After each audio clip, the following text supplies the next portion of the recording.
রাজাকার রাজাকার খেলার দিন শেষ। মন মতো হইলে মুক্তিযোদ্ধা, মন মতো না হইলে রাজাকার, এই দিন শেষ। ওই দিন আর নাই, এই কার্ড দিয়ে আর খেলার দিন নাই। এগুলো মানুষ আর খায় না এখন, এগুলো গিলে না আর। সাধারণ মানুষ বড্ড সচেতন।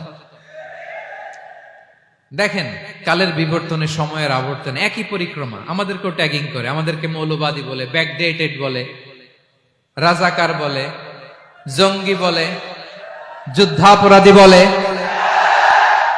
আছে না এরকম? ওয়াসবির আলা মা ইয়াকুলুন, নিজের সাথে মিলায় নেন, যা বলে ধৈর্য ধারণ করো। ওয়াহজুরহুম হাজরান জামিলা, জাস্ট ইগনোর দেম, ভালোভাবে ইগনোর করেন, খালাস, সালাম দিয়ে কেটে পড়েন। তাহলে প্রিয় ভাইরা, এই বিপদ আপদ আমাদের